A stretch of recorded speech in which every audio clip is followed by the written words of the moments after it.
Welcome to Uncontained, episode 16. I'm your host, Aaron Static Render, and to clear things up to start out the show, I do want to say that last week a certain comedy club named Penguins was said to be having troubles paying their bills and not doing well and on the verge of shutting down. I have recently found out that from the people at Penguins and comics that go there, that the club is doing quite well. So if you're in Cedar Rapids, please still, even though they are doing well, you should continue to support them and get out there and see some live local comedy. And the more places for comedy in the state or in the country, the better. You know, the more places you can see comics, the more exposure comics have to people, the better comedy you are going to get. On today's show, I have blues rock musician Dave Zollo on, and we talk about his band, The Body Electric, and I even have a couple songs to play for you. But before we get started on the show, this show came about in kind of an interesting way. David Zollo's dad actually used to tutor me when I was a student. And yeah, back when no information was getting inside of this head, his dad, Rick Zollo, helped me out quite a bit. But Dave texted me, and I misunderstood his text message. He was saying his dad passed along the phone message, but I read my dad passed along and blah, blah, blah. So I thought he was telling me his dad had passed, his dad had died. So I texted him back all like, oh man, that sucks. And your dad was a great dude. Sorry to hear it. And he texted me back, no, dude, thanks for the kind words on my dad. But he is still alive and kicking. And he just passed along your phone number so I could get in touch with you to be on Uncontained. And that made my day much better after misunderstanding the news. So David Zollo, blues musician, lots of great music for you. His new CD out is called For Hire.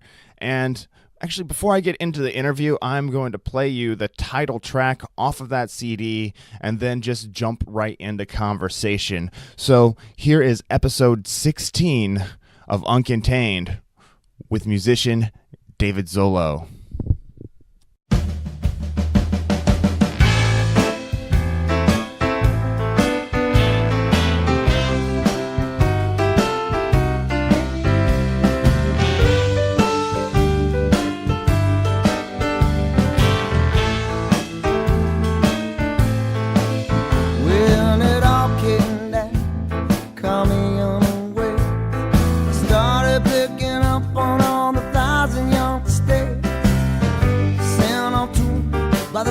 And the squares on the wire. Well, I looked around, but my friends was gone. Don't know what I done, but it must have been wrong. Now all I got left are my silly little songs, and I'm for hire. Well, I'm for hire. Call me up, I'll give you what you need.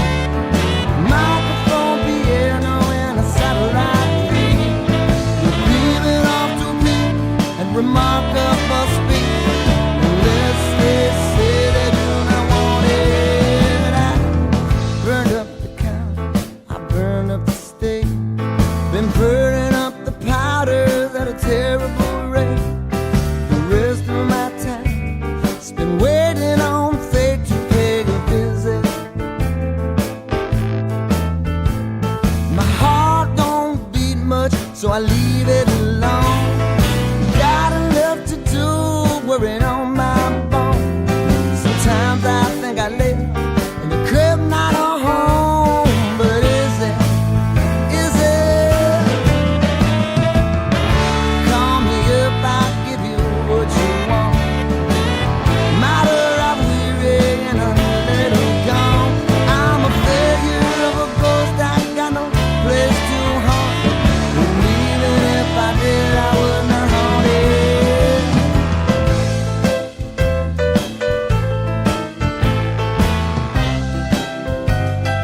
came down that mountain was a terrible fall. I landed on my back, had no breath to call. And even if there would have been anyone at all, I would not let them. My bones all mended, but my heart they could not fix. Modern medicine, they come up with those tricks. I wander around trying to find some kicks where I can get them, where I can get them. Call me up, I cut you a deal. My word for dreams, maybe you need. So all the way left for me to think. If you wanna call this shit I'm doing, feel it.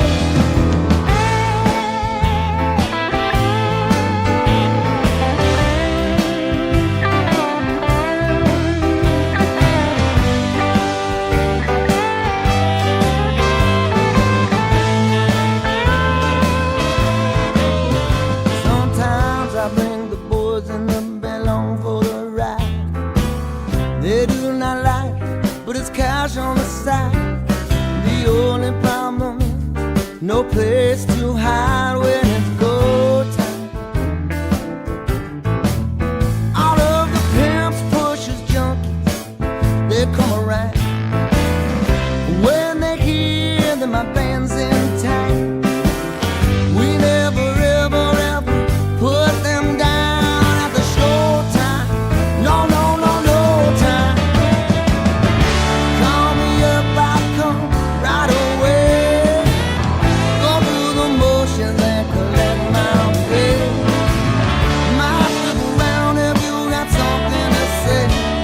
This ain't really job before life's delayed.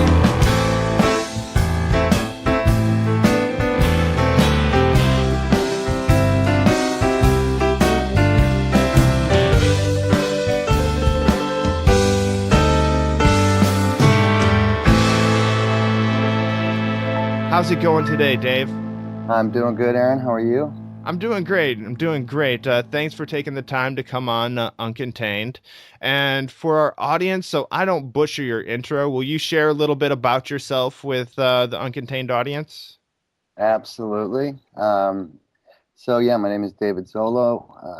I'm a touring musician. I've been doing it for what seems like forever, for about 25 years now.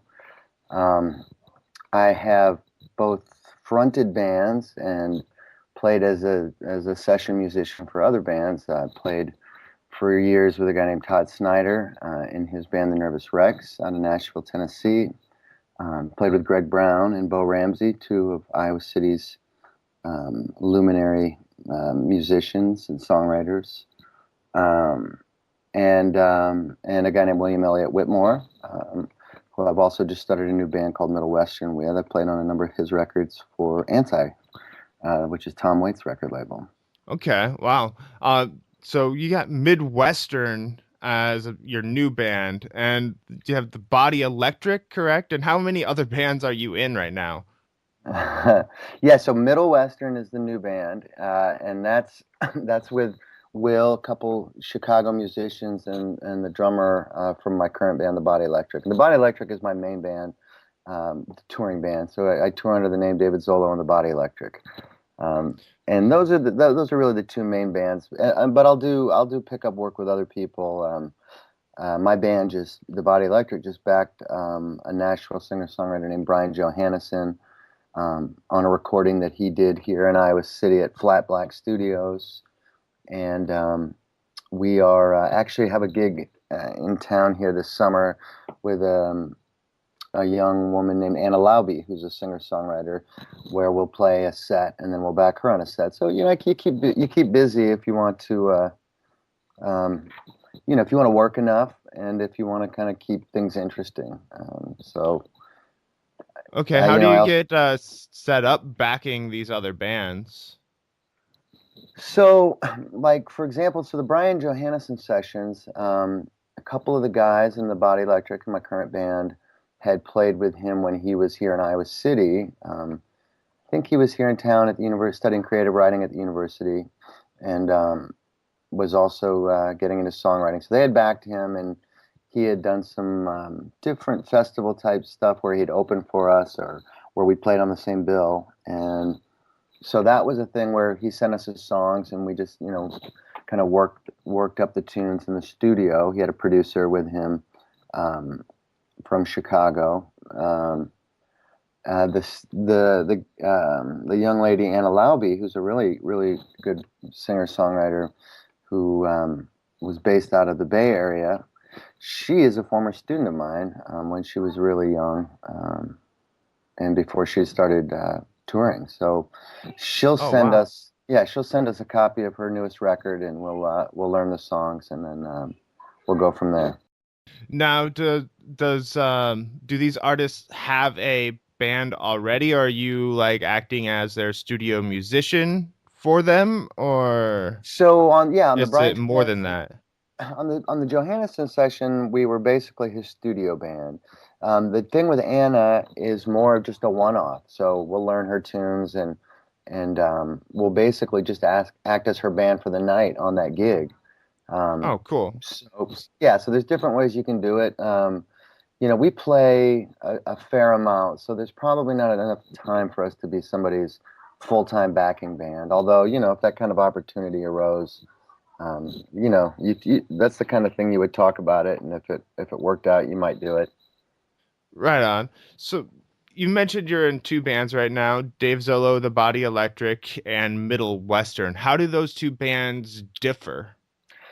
So, Middle Western, that's an interesting question. Middle Western is more of um, a band in the sense where we're writing the record together, um, and everybody is contributing, to the songwriting process. There's going to be three different singers. William Elliott Whitmore and myself are the two main singers, um, but there's other voices and there'll be a lot of three-part harmonies. I mean, it's a rock and roll band. I would compare it to something like the band in terms of a musical model and in terms of the style that we do.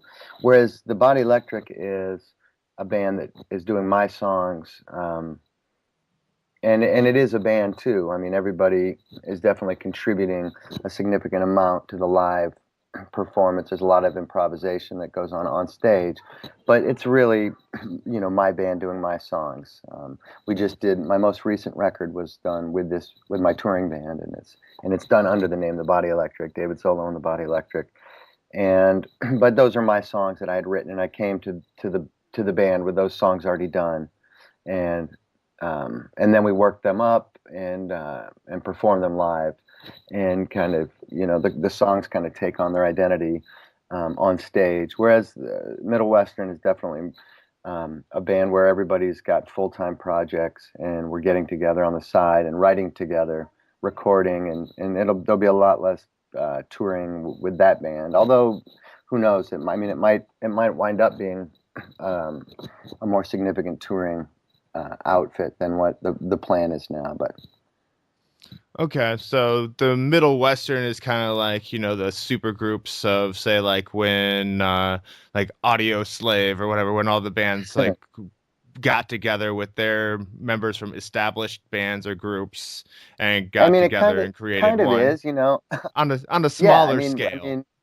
on a smaller scale, absolutely. That's just what I was going to say. I mean, Will has done real well for himself, um, and he's built quite a nice profile for himself on the national level.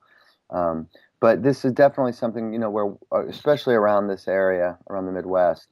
Um, there's other areas obviously where we're both known, but where our homes are here in eastern Iowa. He's from around Keokuk, from the Keokuk area, although he had lived in Okay. Iowa City at various times. But yeah, we're definitely known as two separate artists doing two, really separate things. We make our own records, and we've come together with these other guys who also play with different bands. One of the guitar players plays with James McCartney, which is Paul McCartney's son. Oh, Um, wow. yeah, and he was also the co-producer of my new record. His name's Stephen Howard, and he's been a longtime musical collaborator for me, and he's also known Will Whitmore for a long time. So, and then then there's another guitar player from Chicago who plays a lot of slide guitars, and he plays with a band called the Hoyle Brothers, based in Chicago now. So we've all got kind of different projects that we're working on, that we're recording with and touring with, and coming together to do this because we're all good friends and there's a lot of mutual respect, I think, between us. That's cool. And then you also get in front of each other's audiences, kind of get, cap Absolutely. get more exposure for your own solo projects as well. Yeah. That'll definitely be something that is a byproduct of it. That'll happen. You will definitely benefit from having the audiences of all these different groups hopefully come together, and hopefully we can make music that, you know, it'll be what it is, and hopefully it's some kind of meeting of these different things, in a new project.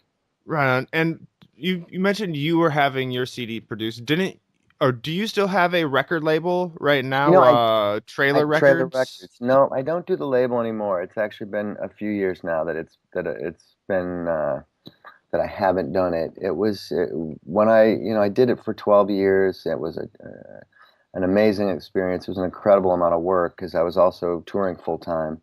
And when I was younger, I had a little more energy to juggle all those things. But and that was an incredible experience, and I'm real proud of the work that that came about, and that came out on that label. I got to work with a lot of amazing artists, and so I did a lot of producing then, a lot more than I do now. Although the industry's changed a lot, which is why I kind of got out of the record label business. In some ways, it's become easier to have a label, but it just got to be. I was operating on a weird space where I was, bigger than just a lot of the smaller indies, but not as big as a really big indie, and I was doing it all myself, and it just got to be too much. And the industry changes really brought to bear a lot of pressure on business owners like myself. It got to be real expensive to to run a label in the old ways with publicists, and it was before the internet had completely. I mean, as far as I'm concerned, that whole model, that whole paradigm, is not yet um, finished its shift, as it were, and that hasn't really fully emerged as to what I think it will be. But when I stopped, it was still early in the early days, I think you could say. The label ran from about 94 to 2005 or 6, um, when it was really, doing its thing, putting out records on a regular basis. Okay, in addition to the internet, what were some of the shifts in the industry that made you want to get out of the record industry? I was still working with old distribution models, so I still had a big national distributor that was carrying the stuff, and you still had to wait longer to get paid, and you had to pay, you were still paying out all this money, for publicists, 15 or $20,000, per record. It was crazy. It just got to be financially untenable for one person to do it if I was going to do it at that level. And at the same time, I was working with artists that that demanded a certain amount of um, handling by the label. They needed to have Okay. services provided for them, and it just got to be too much. Label was at its best when it was a kind of a smaller, more underground thing, and unfortunately, as you grow the business, which is what your goal is, you become more dependent on these kind of industry mechanics that just weren't set up for a single person, small, label that was small in its original vision and in its roots, and then was getting bigger and growing, and it just didn't work. The two things just met head on, and I was financing it myself, and it was just too much. Okay, do you see like the internet coming, or you said it's not done evolving yet? Do you see it becoming easier to have your own label with the Yeah, internet, cutting out the distributor, or yeah, I do. I think it is. And I think now you've got, just thousands and thousands of labels out there, or even single artists that, that are putting out their records under, whatever title, under the name, whatever name they use. And those are, ostensibly labels, operating as labels. I mean, that's what I just did with my last record. And this happens with bigger artists too. They're just saying, I don't need those, old models. I'm, larger independent artists or smaller major label artists are just leaving and saying, I can do this myself with the internet. So yeah, it's definitely happening. It makes it, I think, in some ways harder to reach an audience if you don't already have one. But if you have an audience, like some of these bands and artists that have been on a major label that have had all these tens of thousands of dollars spent building their brand or their name or whatever the hell they call it now. Um, those people can really benefit from the internet because people can find them. They can go out, seek them out, and Google their name and find them, and then get plugged into their kind of little their channel. And there's all these thousands of individual channels out there, which is cool. It's really my kind of you know neo-Marxist heart loves the idea of all these small voices out there being able to get their stuff to an audience. Although, right? it's difficult too. I mean, it's hard to reach an audience if you don't already have one because there's so much out there. Okay, cool, cool. Yeah, it's really the landscape is changing. It'll be interesting to see where the music industry ends up going, and I could see the big record label going by the wayside in the future. I think there's a lot of people that have been waiting for that to happen and hoping that would happen. I mean, I don't know, it's down to three or four of these evil behemoths, that just don't seem to want to take the hint and go away because their time is long past, I think. Their Yeah, model is a terrible business model. It's a shitty human model. It's made to exploit people. Like it encourages competition, which, in my humble opinion, as the kids today would say, they wouldn't even say all those words, but they would give you some acronym, obviously. I mean, there's no place for that in music and art, and so they've created this fucked up paradigm. Excuse my English. That it's okay. that allows for people, that allows for this competition to be encouraged, where you've got different, musicians, art in general should be a collaborative process, but especially music, ensemble music, where you're playing with other people. I mean, this should be this amazing collaborative project where people are sharing their musical ideas and creating, creating music from all these different um, perspectives. And instead, we've got this kind of weird competitive corporate model that shouldn't have anything to do with it. And so, yeah, I think there's, but in 2005 or whenever my label started winding down, Trailer Records, when I realized I just couldn't do it anymore, that was, that was the claim then, that the other shoe was going to drop any time now. And pretty soon there'd be no more labels. And clearly, as I said, that paradigm shift has not even become, close to realizing itself, to stopping, to whatever, to fulfilling its early promise. So I don't know if because it's going to be really hard to root out this big corporate structure that's That got is its true. it's got its greedy paws into everything, and to think that they're just going to go away because their time has passed, it's not quite that simple. So I do hope that happens. And I mean, you got to be careful to not take on, you don't want to sound too self-important with this. I mean, it's not like these are political constructs that are, but in some ways, for those of us that do this for a living, and for I mean, all of us as music lovers care passionately about this subject and care passionately about the music we love. It's important to all of us.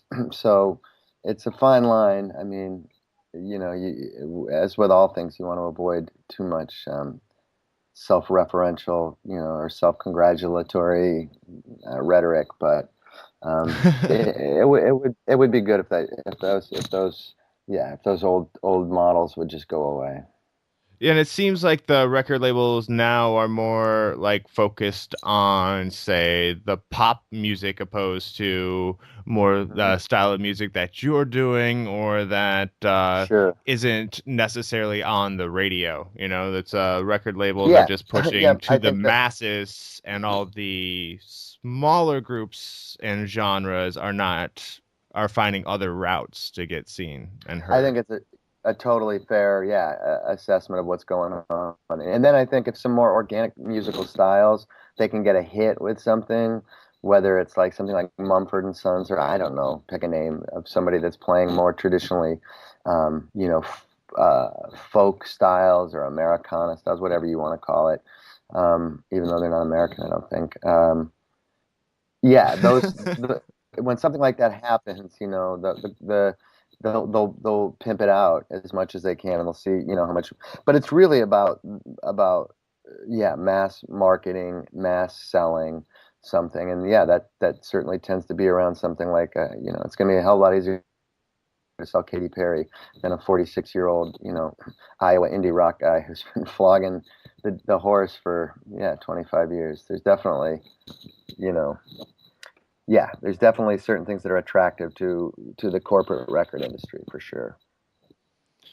Right. Yeah. So, speaking of you being in the business for 25 years, how did you get started in music? It's funny. I mean, not funny. I grew up, played the piano. My grandpa was actually a fairly well-known jazz musician in New York in the 30s through the mid 50s. Um, Kind of one of a smaller footnote now in jazz history, but at the time a very well-known pianist who led the orchestra at a place called the Stork Club in Manhattan. And so he was a pianist, and my mom sat me and my brother down and to see if either one of us kind of took to it when we were little kids. And so I took lessons all through my childhood. I started playing when I was 3 or 4, and then played until I went away to college. Then I got more into studying books, and more straight academic stuff. And a few years into college, just before I was done with, just before I would have got my BA, I started playing again, and I wrote a bunch of songs, and I met up with some guys and started a band called High and Lonesome. It was really happened really fast, and I slipped a demo tape to a guy named Bo Ramsey, who is a local. He's from Iowa City. Great guitarist, and has had a lot of success as a producer. Um, and he really dug it, and he ended up co-producing our first record with me. And I really kind of never looked back. A couple years later, I started Trailer Records, and a year after that, in '96, I had some throat surgery on my larynx, on my vocal cords actually, to remove some tumors. And I met a guy named Todd Snyder, who I mentioned earlier, and I ended up moving to Nashville and playing in his road band, and doing some recording with him. And yeah, I just kind of never looked back. It became my job. I quit school a semester short of graduating, and I've done it ever since. It's literally been just kind of like that. It was that not haphazard. That's not the right word. That would be probably not. That would be selling the experience short. But I mean, it's just kind of something that I jumped into, and I've been blessed and fortunate enough to be able to do it and make a middle class living at it ever since. Right on. Yeah, that's impressive to be able to make a living at music, and that a lot of people try, but not a lot of people like succeed. At least from Succeed. yeah, at least from where I see it. But a lot of people, end up having to resort to it as like, hey, I play on the weekends, which is still pretty awesome. But It is awesome, yeah. No, and I think you're absolutely right. And I do think it's funny, we shouldn't sell. For me, doing it for a living, I always wanted to, this is something I wanted to do, and I've been blessed to do it, like I said, and that is, it's gotten to be harder and harder as I've seen, as I've followed other people getting into the business over the years. I think I was lucky, and I kind of got started at the tail end of what I consider the live music kind of era when I was starting to play out with my band. We lived in a college town, and it was the early 90s, 91, 92, and people still went. I mean, we could still sell out a club on a Monday or Tuesday night. And that's changed a lot. I don't think people go out to hear live music like they used to. Excuse me. That's definitely where I learned my craft. So, was on Why do you stage. think that is that people don't come out to see live music as much anymore? I think there's a number of reasons.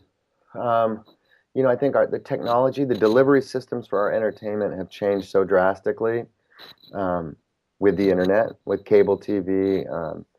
People pay a couple $100 a month for those two things. Um, and I think part of it is that they want to get their money's worth. They want to, there's things. Older musicians I know are really convinced that drunk driving laws are at the root of this. I don't think that's the whole picture. I think there's a lot of different reasons, that contribute to it. But and then I think this whole thing, not to again sound like an hysterical Marxist, but the whole thing about this corporate music model has really screwed over the $5 kind of, you know, small club show, or the $10 small club show, and in the sense that if you're going to go pay $500 to see the Eagles on their newest reunion mega tour, that's $105 shows you're not going to see, or 50 $10 shows, or break it down however you want, however your Yeah. favorite band tours and what denomination. And you're not going to do that. You're going to, people just, they have only so much entertainment dollars, so many to go around. And so that's what they have to, to contend with. That makes a lot of sense because you have so much allocated to go see a band or whatever, and if you're having to pay $100 plus a ticket surcharge to see like who you want to, it's gonna cut out some of the other bands that are playing locally. Yeah, really. I mean, I think that that's a big part of it. Or, if you're a family, I'm taking my son on a trip to a few baseball parks this summer. He's 13, and we're going with my brother and a friend of my son's. And to do something like this, I mean, it's a few $1,000, just to go to 3 Midwestern baseball parks. So, Yeah. you're gonna spend what money you can to do stuff like that.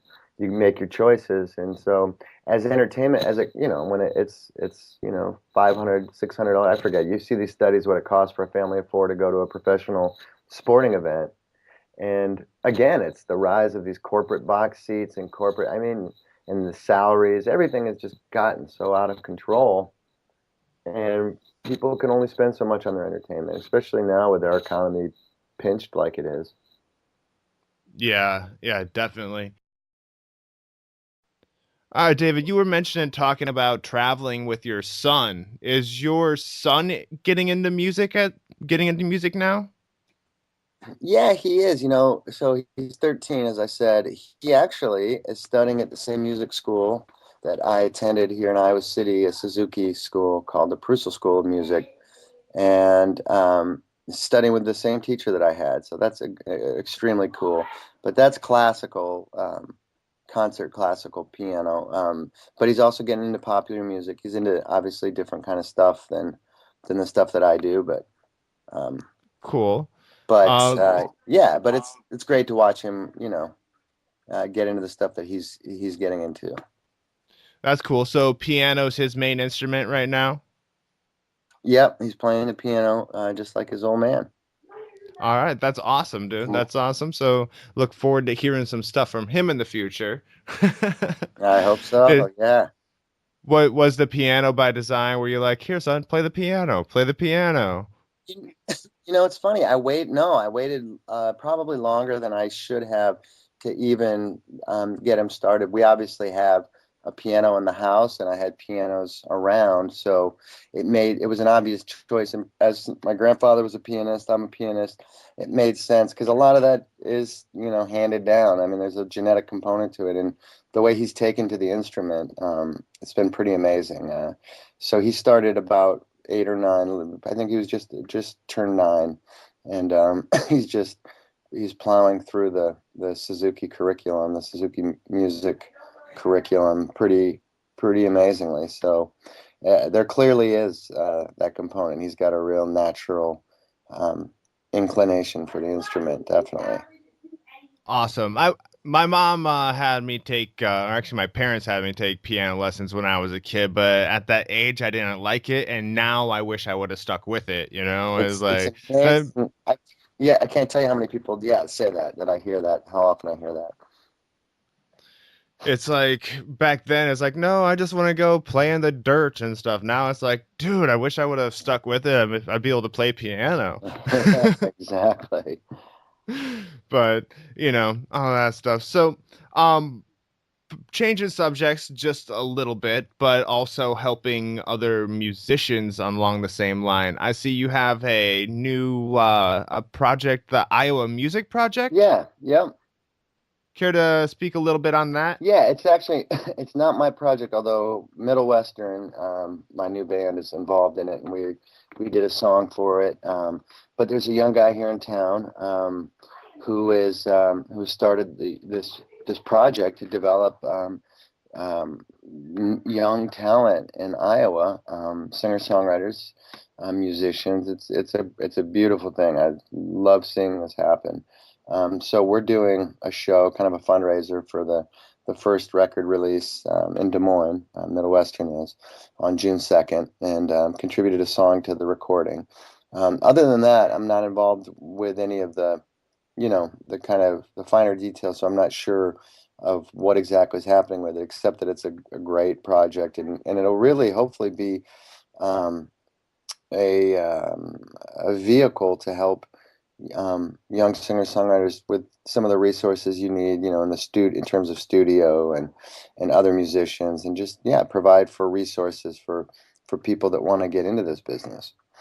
Yeah, the way I took at it is like taking musicians from all different genres of music around the Iowa area and giving them the money and the space to record like one track professionally or something. Yeah, Is that I think that's pretty accurate. There was a couple projects that preceded this where they did similar things. There was one called the Iowa Song Project that I took part in also, that was done to celebrate the Englert Theater, and done by the people that run the Englert, excuse me, which is a performance space here, an old movie theater when I was a kid growing up in Iowa City.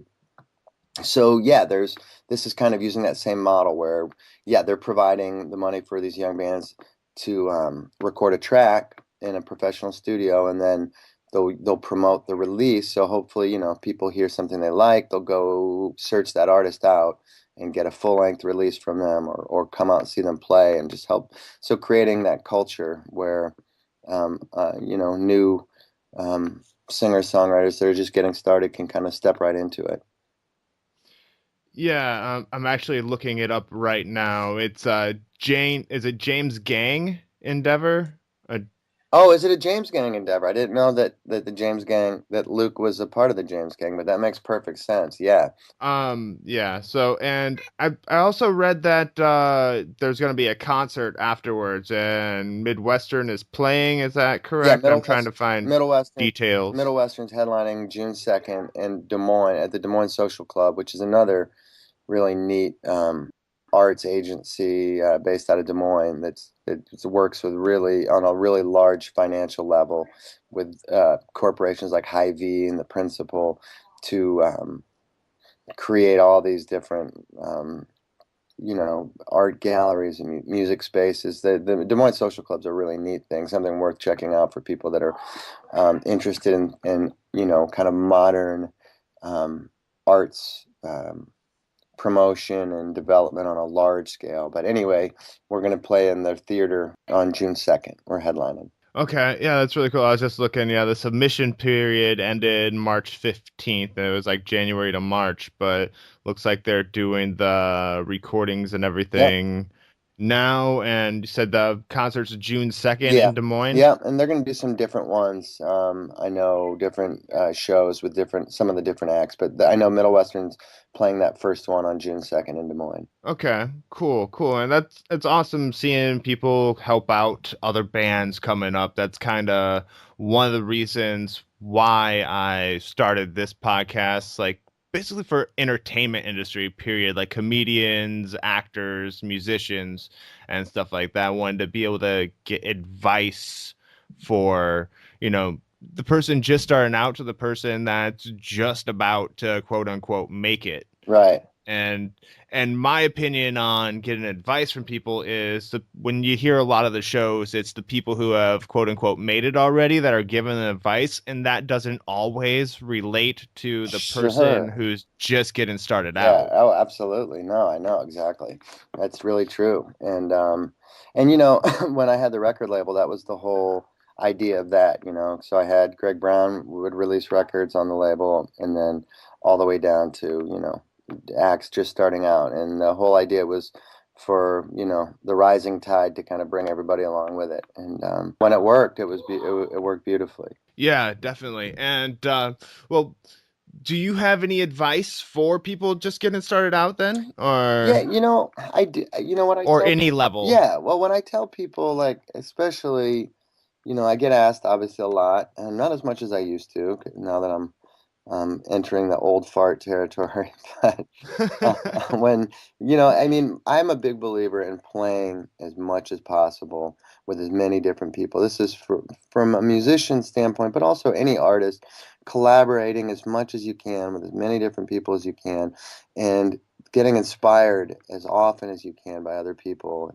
And really, this kind of collective action, this collaborative effort idea, I think that is the great human model for all, you know, for everything. And so, stuff is at its best when people are really, there's a free exchange of ideas, and people are really open and are willing to have experiences that might be outside their normal kind of comfort zone, but just to play it as much as you can with as many different people as you can, and really just try to keep as open-minded as you can, and always be learning. And when you keep that kind of mindset, I think, the sky's the limit. You can really do things with your craft and with your life that you never thought possible. So, Right on. So that's amazing advice. And do you have any advice for people who are looking to start a record label, since you did that too as well? I wish I did. I don't know. I don't know what the answers are there. I kind of left that industry feeling a bit like a whipped dog. So I don't know if I feel entitled to give anybody advice there, or compelled to. I just think, I guess that's not completely true. I would say, my advice would be, to just do things that you think aren't possible. Could be, I started that record label.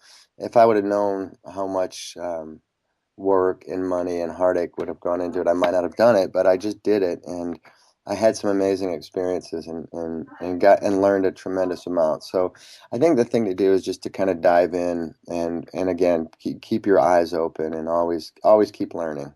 Do you think your experience working or having the record label has changed your experience as an artist? It really has, yeah. um, it's like anything. When you know how the sausage is made, it changes how you look at the sausage. But that being said, um, yeah, no, I mean, it also has made me a lot more sympathetic to other artists. And because I know what goes into it, or it's made me a lot more sympathetic of people on the other end of the business too. Um, you know, um, because I know how much work goes into it. Do you feel like it makes you easier to work with in the studio, or more of a nightmare for like the producer, since you're like, no, you should do it this way. I've done it. No, I'm not that way. I'm, I have no problem following my role, whatever my role is on a given project. I'm happy to go along. All right, great. And what other projects do you have going on right now? Anything on top of Midwestern and Dave Zollo Body Electric? No, that's it. That keeps me really busy, and then I play a lot of solo shows. I mean, I this time of year especially, I'm probably playing, 15 shows a month. So I do about 150, 175 shows a year. So I'm pretty busy performing. That's where kind of I make my living, is on the road. So How much of the week do you say you're on the road? Do you always get to come back home each yeah, show, or are you on it, roads for long no, stints I of time? just a couple 3 days at a time anymore is what it would, it's how long I'll go out. I'll do little, but I'm probably playing 4 or 5 nights a week this time of year.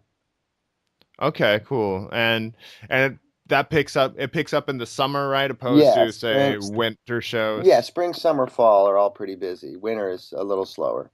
Okay, cool.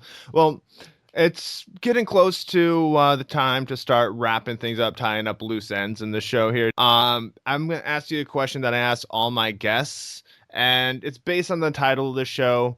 It's how do you live uncontained? Meaning, how do you go against the societal norms when they tell you you can't open up your own label, you can't make a living being a musician.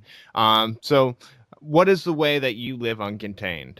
You know, I mean, my entire livelihood as an independent musician, independent artist that's what it's about. It's about living a life that's uncontained. I was told in my 20s that that there was a certain way to go that was the way to if you wanted to be successful as a musician. That was that corporate route, and I chose not to do that. I chose really consciously um, to be an independent musician, to have an independent label.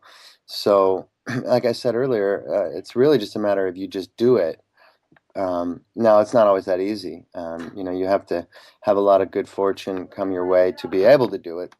But every day, that I get to go out and make music. It's something that I thought a lot about the last few years. Is the reason I love what I do is because it's something that brings me closer to people, and people, it brings people closer to each other, and that's a beautiful part of what I do. And so, I stay focused on that that part of the job, and it's a wonderful thing, and I'm grateful for for every opportunity and every day, and that really allows me to be uncontained and unconstrained, and that's really what it was about for me always, was living a life that was free from those kinds of constraints and constructs that I didn't buy into. Well said, man. It's really cool hearing like stories of how people, quote unquote, live uncontained as I've gone through all these like interviewing artists and stuff. It's a great It's great idea for a podcast. It's a really cool thing that you're doing. Just giving people an opportunity to talk about that, because something that you don't always necessarily think about. Some of, like I said, how the sausage gets made, but there's people making it all the time, and there's people consuming it all the time. So it's great to hear other people talk about it. Yes, and you are actually going to we tried to do a live recording for the podcast, but the audio didn't quite want to make its way over Skype since, well, Skype is Skype. And you're gonna send me two audio tracks, Yep, correct? I'll play one at the beginning and one at the end of the show. cool. Which ones are you gonna send? Well, let me do this. I'll send you. I have digital download codes from my new record with the Body Electric. So I'll Okay. send you one of those, so you can download the record and you can use any of that audio. And then I'll just send you some piano composition stuff that you can use if you want to use it on this show, or if you want to use it on future shows. Um, is that That would is that be cool? that would be Yeah, awesome. let's Yes, that would be awesome, let's Dave. do it like that then, and that way you can kind of pick and choose how you want to edit it in, and use it. Okay. Do you have a single right now? No, no singles. That's another thing I don't do. Okay, fair But enough. You want them to have the whole album and not just snack on it, as I've heard said before. Yeah, this record was made as a record. You'll hear, I think, when I send it to you, that it's really a kind of a cycle of songs that were written as a whole. Okay, great. And how can people get a hold of you? Like Twitter, Yeah, they can go to davezollo.com, and there's buttons for all the various social media. I'm on Twitter and Facebook and all that kind of stuff. But davezollo.com is and that's DAVEZOLLO.com. That's a good way for people to kind of go, and then they can at least trace that to other forms of social media that they're more comfortable using. All right, and there's links to the Body Electric, Middle Western, and everything like that as well? Yep, all that stuff will be on there. Links for all that stuff. All right. All right, great. Thanks for joining me. One more thing I need you to do for me that I've been having guests do is sign off the show for me with until next time, live uncontained. You got it. This is David Zollo. Until next time, live uncontained.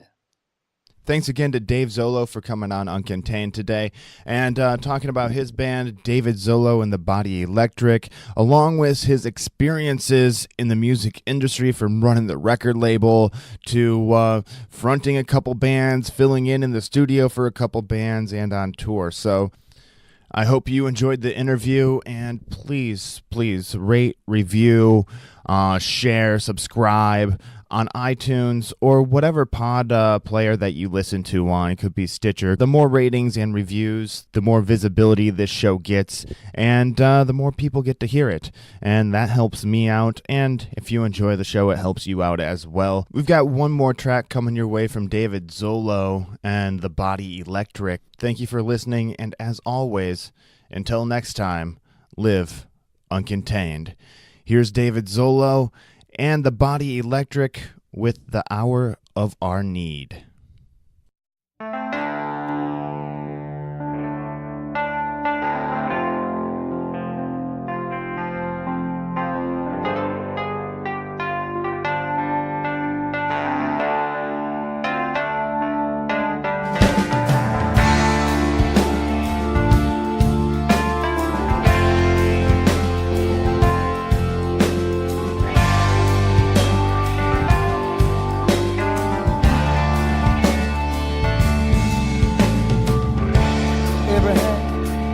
Got a son.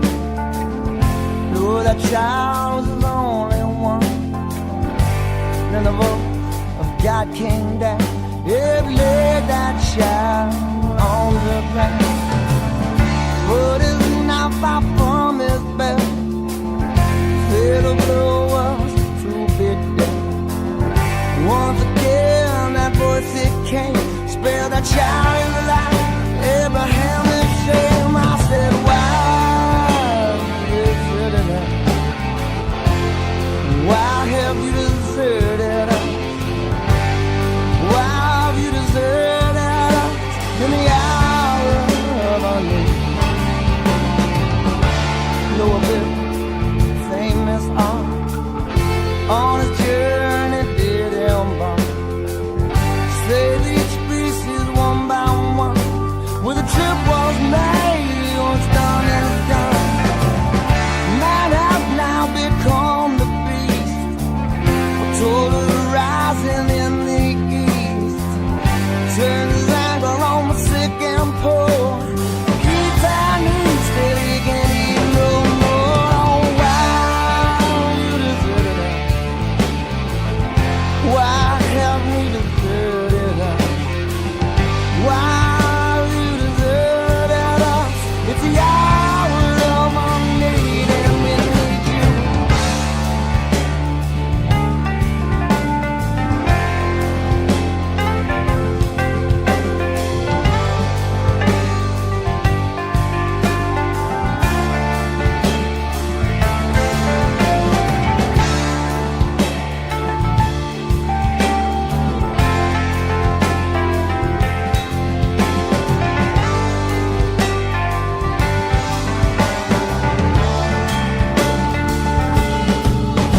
if no lessons have been learned, paradise not been earned, and each one of us will be burned in the fire of our making. Think there's justice to be found? Tell you people better look around. Listen close, hear the sound of a million hearts now breaking. Why have you deserted us? Why